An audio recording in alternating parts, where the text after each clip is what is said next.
sikap mereka yang selalu mengaitkan akhir zaman dan untuk menyerang pihak lain yang dianggapnya berbeda, itu mereka mudah sekali melabelkan munafik atau bahkan kafir, yang mana ini dikecam oleh Rasulullah SAW sendiri. Ada catatan menarik dari hadis Syamin ini, hadis yang tadi saya bacakan. Fitnah lebih banyak berarti kekacauan sosial politik. Dengan tegas, hadis di atas menjelaskan 3 macam fitnah di akhir zaman, yaitu fitnah al-ahlas, fitnah as-sarra, dan fitnah ad-duhaima.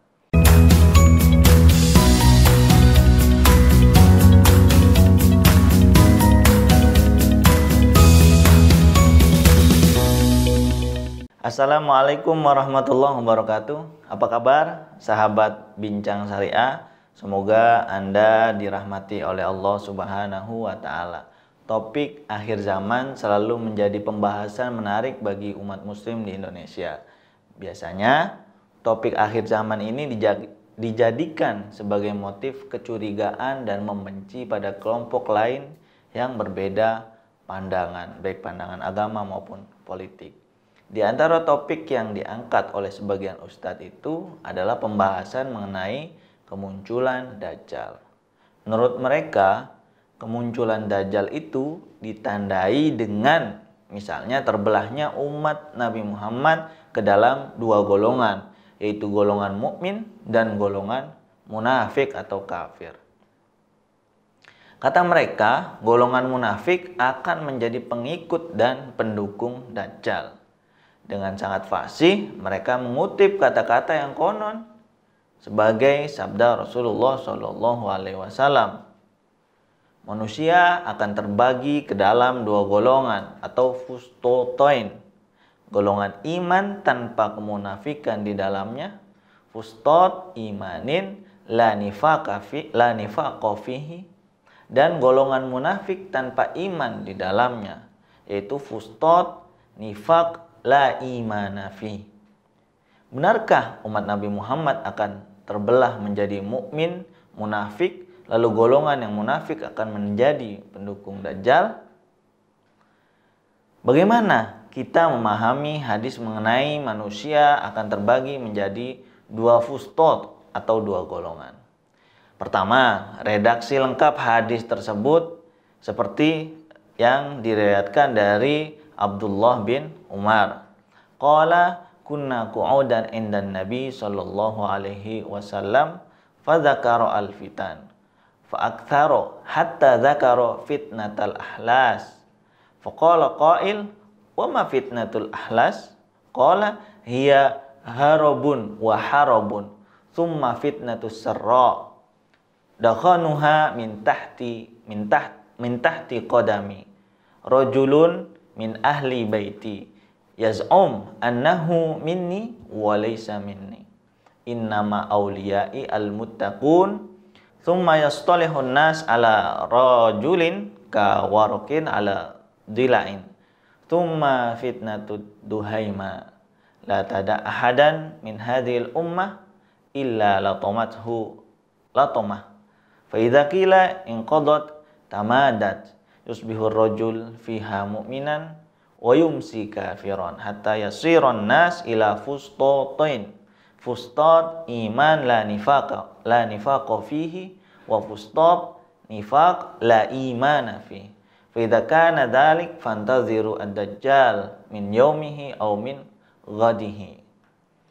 Dari sahabat Abdullah bin Umar yang menceritakan bahwa kami sedang duduk bersama Rasulullah SAW. Beliau menceritakan tentang banyak kekacauan sampai pada cerita tentang kekacauan al-ahlas. Seorang sahabat bertanya, apa maksud kekacauan al-ahlas itu ya Rasul? Lalu Rasulullah menjawab, pengungsian dan perampasan.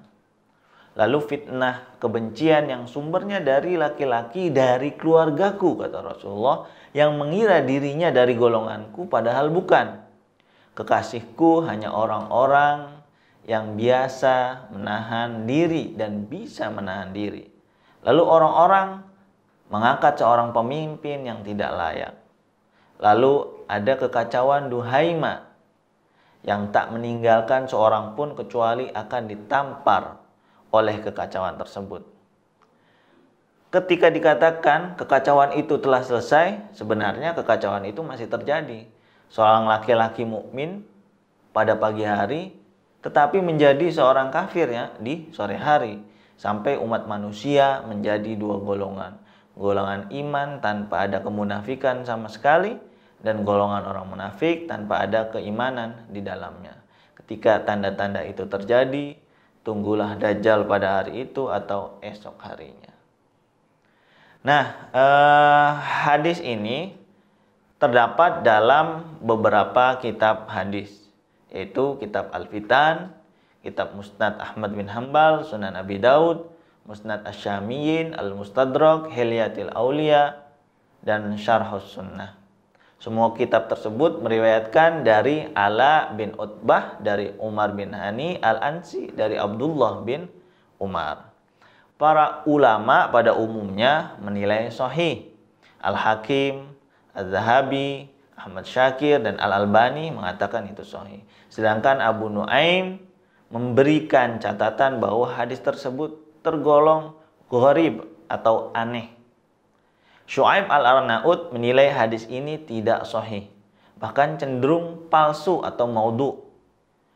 Kemudian yang selanjutnya, poin yang ketiga adalah berdasarkan penelitian dari seorang peneliti dari Al-Bukhari Institute, Muhammad Khairul Huda menyebutkan bahwa hadis ini itu penyebarannya berada di lingkungan Syam, wilayah yang mana menjadi basis pendukung utama keluarga Muawiyah yang resisten terhadap Bani Hashim. Sebagian perawinya bahkan dikenal sebagai Nasibi atau pembenci Ahlu Bait, termasuk Sayyiduna Ali bin Abi Thalib di dalamnya. Dalam matan hadis tersebut juga terdapat konten yang cenderung pada sikap resisten terhadap Ahlu Bait, sebagaimana ditunjukkan redaksi fitnah kebencian yang sumbernya dari seorang laki-laki dari keluargaku yang mengira dirinya itu dari golonganku padahal bukan. Artinya ada Ahlu Bait yang menjadi fitnah di akhir zaman karena tidak sesuai dengan akhlaknya Rasulullah Shallallahu Alaihi Wasallam. Kekasihku, kata Nabi, itu hanya orang-orang yang bisa menahan diri. Nah, pertimbangan dalam aspek sanad matan inilah yang kemudian menyebabkan Abu Nuaim dan Syu'aib Al-Arnaud mencurigai riwayat tersebut sebagai palsu, sekalipun diriwayatkan dalam sebuah sanad yang dipenuhi perawi-perawi terpercaya. Terlepas dari perdebatan soal kesohihan dan validitas lainnya menurut ulama, hadis-hadis tentang kekacauan akhir zaman ini selalu memuat anjuran menahan diri dari melibatkan dalam sebuah konflik. Dalam hadis tersebut misalnya dikatakan, kekasihku hanya orang-orang yang dapat menahan diri, artinya tidak terlibat dalam konflik. Perkataan ini jelas dukungan Nabi kepada orang-orang yang menjauhkan diri dari konflik. Orang-orang yang mengorbankan konflik, sekalipun misalnya mengaku keturunan Nabi, sebenarnya ia bukan golongan dari Nabi Muhammad SAW. Al-Karmani menjelaskan bahwa orang yang benar-benar keturunan Nabi Muhammad SAW tidak akan mengorbankan kekacauan.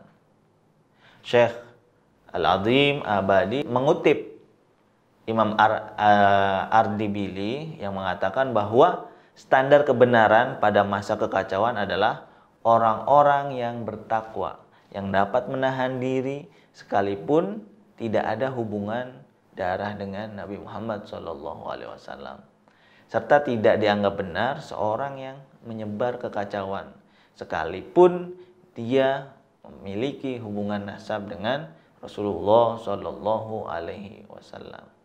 Ada catatan menarik dari hadis Syamiyyin ini, hadis yang tadi saya bacakan. Fitnah lebih banyak berarti kekacauan sosial politik. Dengan tegas, Hadis di atas menjelaskan 3 macam fitnah di akhir zaman, yaitu fitnah al-ahlas, fitnah as-sarra, dan fitnah ad-duhaima. Fitnah al-ahlas berarti pengungsian dan perampasan harta serta nyawa.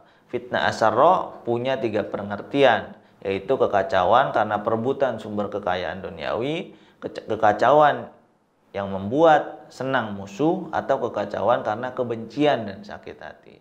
Sedangkan fitnah ad-duhaima berarti kesimpang siuran kebenaran yang akan menimpa seluruh orang yang terlibat dalam konflik politik yang mengatasnamakan agama. Ketiga macam fitnah ini berkaitan dengan masalah sosial dan politik. Kemudian poin yang terakhir, yaitu poin yang keempat, sikap mereka yang selalu mengaitkan akhir zaman dan untuk menyerang pihak lain yang dianggapnya berbeda, itu mereka mudah sekali melabelkan munafik atau bahkan kafir, yang mana ini dikecam oleh Rasulullah SAW sendiri. Bahkan Rasulullah pernah memarahi Usamah bin Zaid yang tega melukai bahkan sampai menghilangkan nyawa orang kafir dari suku Juhainah, yang mana dia baru saja bersahadat, sudah sahadat tapi masih disakiti bahkan dihilangkan nyawanya. Nah, menurut Imam An-Nawawi, hal ini menunjukkan bahwa permasalahan hati bukanlah urusan manusia. Kita nggak berhak memunafikkan atau mengafirkan orang lain selagi dia masih berkiblat ke arah Ka'bah, dia masih seorang muslim apapun ideologi keagamaannya. Suku Juhainah yang tadi sudah bersahadat secara lisan, otomatis dia sudah dihukumi muslim secara zahir. Adapun urusan hati itu adalah urusan Allah Subhanahu wa taala. Oleh karena itu kita tidak boleh menuduh orang lain kafir, munafik secara sembarangan. Nah, dari hadis ini kita lihat secara jelas bahwasanya nanti di akhir zaman itu ada orang-orang yang mengikuti Dajjal. Siapa mereka? Mereka adalah orang yang senang membuat kekacauan, yang senang konflik, yang senang membuat orang lain itu merasa emosi. Jadi di akhir zaman ini sebaiknya kita menahan diri untuk tidak terlibat dalam konflik atau pertikaian, baik itu di media sosial apalagi secara nyata.